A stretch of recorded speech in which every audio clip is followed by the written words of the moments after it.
मैं राहुल योगी चैनल में आपका स्वागत है। आज हम आपको बताएंगे स्लिप डिस्क यानी कमर दर्द। आज के टाइम में बहुत ज़्यादा बढ़ चुका है कमर दर्द। हर घर में पेशेंट मिल रहे हैं कमर दर्द की। कमर दर्द से राहत पाने के लिए हमें क्या करना चाहिए, कमर दर्द को किस प्रकार से हम ठीक कर सकते हैं बिना ऑपरेशन के। अगर डॉक्टर ने ऑपरेशन की भी बोला हुआ है तो हम घर पे कमर दर्द को किस प्रकार से आसानी से ठीक कर सकते हैं। पहले ही दिन आपको आराम मिलना स्टार्ट हो जाएगा। जो हमारी स्पाइन होती है, स्पाइन के अंदर जो नीचे ज्वाइंट होता है, ज्वाइंट के ऊपर हमारे गलत बैठने से, गलत सोने से, गलत पोस्चर के कारण हमारे जो ज्वाइंट है, ज्वाइंट के ऊपर दबाव आता है, प्रेशर पड़ता है। प्रेशर पड़ने से हमारी जो कशेरुकाएँ होती हैं, नसें होती हैं, उनके ऊपर दबाव आता है और वो बंद हो जाती हैं, जिसके कारण हमारे कमर के अंदर दर्द होता है। कमर से स्टार्ट होकर के हमारे इस साइड के हिस्से से लेकर के पैरों तक इसका दर्द जाता है। पैरों में भी दर्द हो जाता है। कई बार साइटिका की समस्या भी इसी वजह से होती है। तो अब हम इसका घर पे आयुर्वेदिक इलाज भी कर सकते हैं, मसाज के द्वारा भी और आसनों के द्वारा भी हम इसको घर पे ठीक कर सकते हैं। तो आइए आज हम आपको कुछ आसन बताएंगे, कुछ अभ्यास बताएंगे आपको कि हम घर पे बैठे किस प्रकार से अपनी कमर को ठीक कर सकते हैं। तो आइए बिना देरी किए हुए हम स्टार्ट करते हैं। तो सबसे पहले ये पोस्टर कीजिए, मार्जारी आसन करेंगे। हमारी जो नी है, नी और हिप्स एक लाइन पे रहेंगे और हमारे हाथों की उंगलियां खुली रहे, हिप्स के समान खुले हुए हमारे हाथ।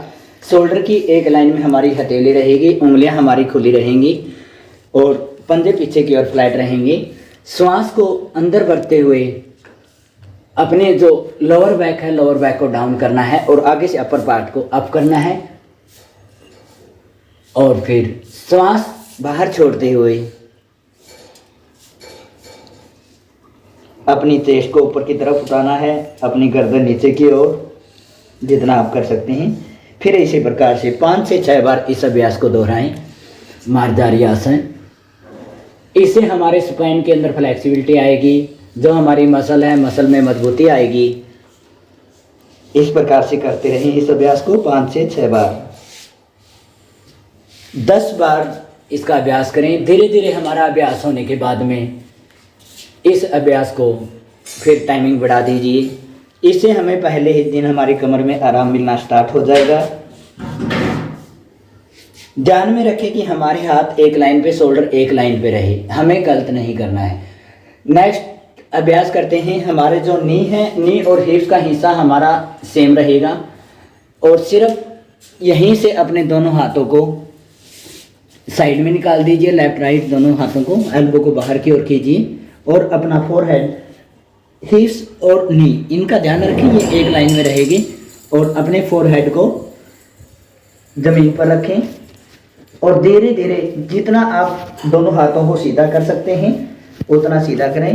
अगर हमारे हाथों में दर्द होता है तो आप हाथों को बैंड रख सकते हैं। इससे हमारे जो स्पाइन है, स्पाइन का आकार बढ़ेगा।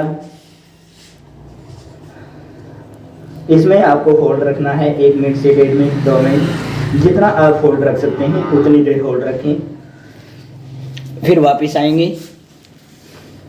इस आसन को करने से हमारा जो स्पाइन का एरिया होता है, स्पाइन की लंबाई जो है वह बढ़ेगी और स्पाइन की लंबाई बढ़ने से जो हमारा ज्वाइंट के ऊपर प्रेशर पड़ा हुआ है वह प्रेशर में फुलाव आएगा, खिंचाव आएगा, तो हमारा जो कमर का दर्द है उसमें बड़ी राहत मिलेगी हमें। तो इसके बाद में हमें करना है, जिसको घुटने में प्रॉब्लम है वह इसका अभ्यास ना करें, शशांक आसन।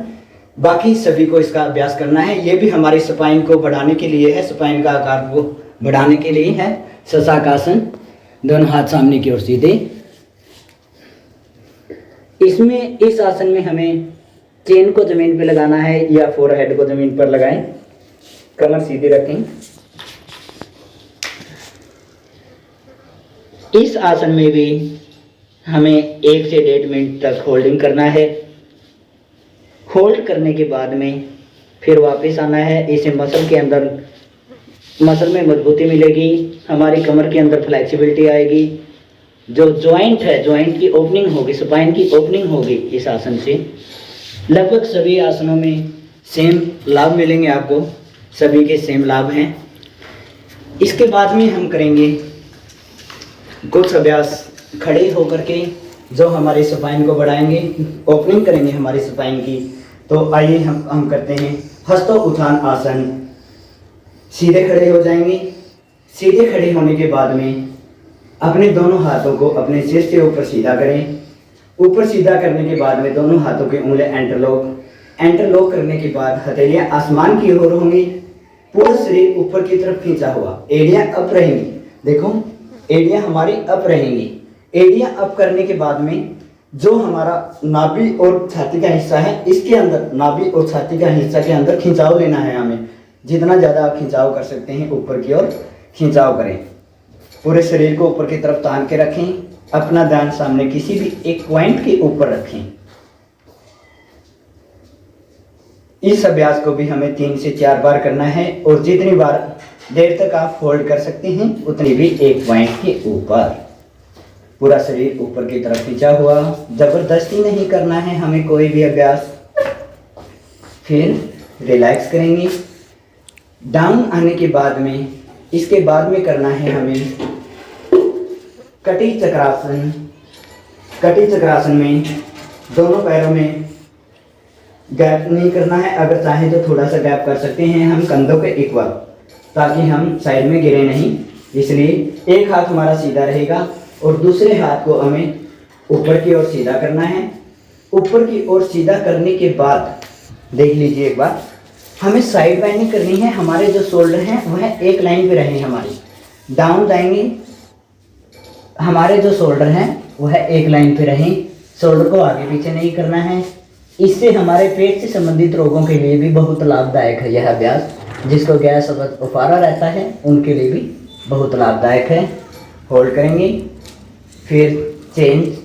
इसी प्रकार से अपोजिट साइड, अनदर साइड में करेंगे इसी अभ्यास को।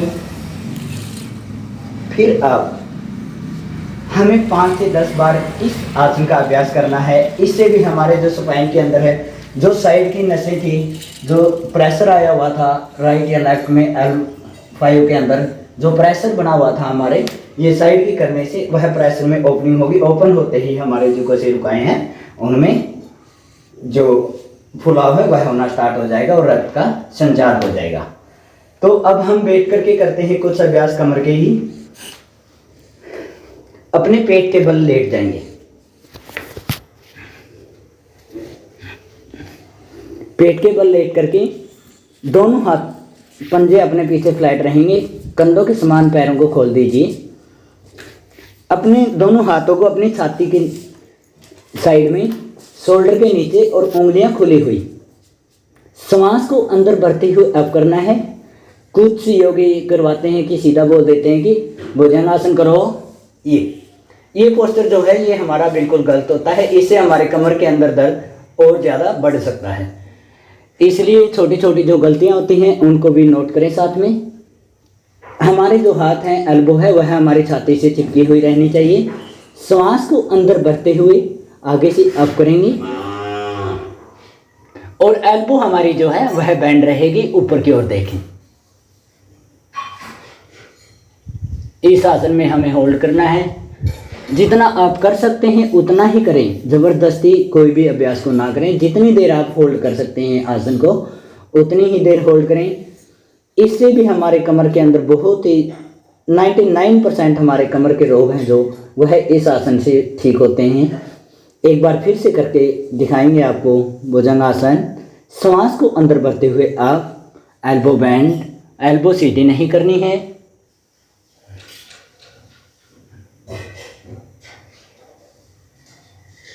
And relax.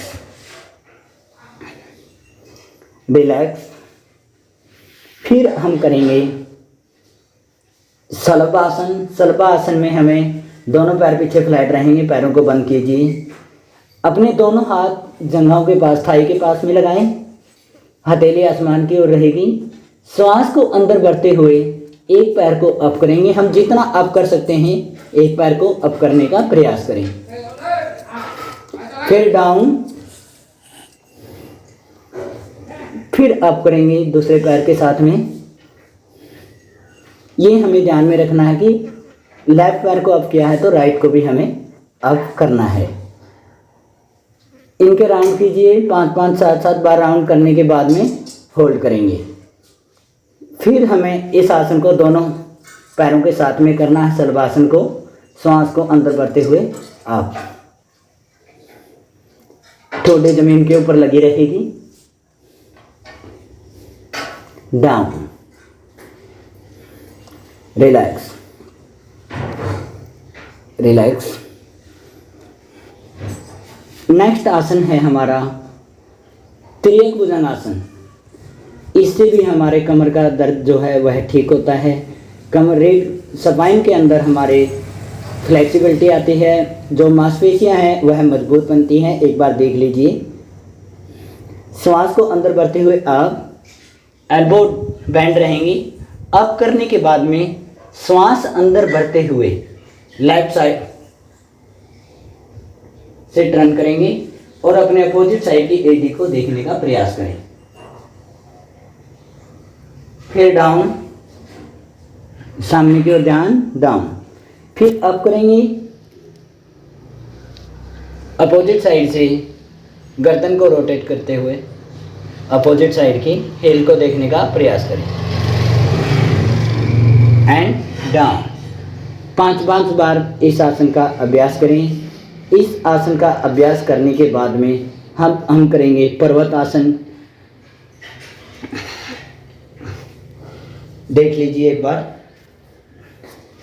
हाथों को सामने की ओर रखें, पैरों को बैंड रखें, कमर सीधी, पैर बैंड, कमर को सीधा रखें, पैर को बैंड रखें और अपने स्पाइन को सीधा रखें। नाभि को अंदर की ओर रखें और अपने फोरहेड को जमीन से टच करने का प्रयास करें। जो हमारी स्पाइन है उसको बिल्कुल सीधा रखें। जिनको भी कमर में दर्द है उन्हें पैर सीधे नहीं करने हैं। ये ध्यान में रखें कि हमें पैरों को बैंड कर कर ही इसका अभ्यास करना चाहिए। इस आसन से हमारे जो स्पाइन है, स्पाइन के अंदर स्पाइन की ओपनिंग होगी तो हमारी कमर का दर्द ठीक होगा बिल्कुल। रिलैक्स। इसमें भी आप होल्ड करेंगे। कुछ डॉक्टर कहते हैं कि हमें आगे झुकने वाले अभ्यास नहीं करने चाहिए। हम भी मानते हैं कि आगे झुकने वाले अभ्यास नहीं करने चाहिए, बट जो डॉक्टर होते हैं उन्हें इस चीज़ की नॉलेज नहीं होती कि हम आगे फॉरवर्ड बेंडिंग वाले अभ्यास कौन से कर सकते हैं। क्योंकि मैं मानता हूँ एलोपैथी डॉक्टर हैं, उनको योगा के बारे में प्रॉपर्ली नॉलेज नहीं होती। क्योंकि हम अगर मसल से आगे बैंड करेंगे, देखो मसल का बैंड हम करेंगे तो हमारी कमर के अंदर दर्द होगा मसल बैंड में। अगर हम स्पाइन से बैंड करेंगे, जॉइंट्स के अंदर से बैंड लेंगे आगे, ये जी कमर को सीधे रखते हुए अगर हम आगे फॉरवर्ड बैंडिंग करेंगे तो हमारी कमर में जो दर्द है वह ठीक होगा। ये ध्यान में रखें। फॉरवर्ड बैंडिंग से भी हमारी कमर का दर्द ठीक होता है। क्या होता है, स्पाइन के अंदर जो खिंचाव प्रेशर पड़ा हुआ है, जैसे हम आगे फॉरवर्ड बैंडिंग करेंगे उस स्पाइन के अंदर गैप आएगा, ओपनिंग होगी तो हमारे कमर का दर्द बिल्कुल ठीक होगा। एक बार देख लीजिए। स्पाइन को सीधी रखें बिल्कुल और आगे फॉरवर्ड बैंडिंग। अगर हमसे फॉरवर्ड बैंडिंग नहीं होती है तो हमारे घुटने बैंड कर लीजिए, घुटने को बैंड कर सकते हैं हम, ये थी। बट स्पाइन हमारी सीधी होनी चाहिए। ये हमें सावधानी रखनी है इसमें। फिर आप एक दीवार के साथ में करवाते हैं। दीवार के साथ में हमारे स्पाइन के अंदर जो गैप है, हमें ओपनिंग करनी है स्पाइन की, वह ओपनिंग किस प्रकार से हम कर सकते हैं। दीवार से अपने एक हाथ की दूरी पे रहें, सामने की ओर दीवार पे हाथ लगे हुए, हमारे जो पैर हैं वह बिल्कुल सीधे रहें और कमर को सीधा रखें और जमीन की ओर देखने का प्रयास। ये चीज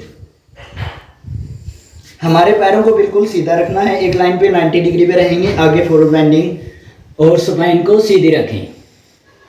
स्पाइन हमें सीधी रखनी है, ये ध्यान में रखें।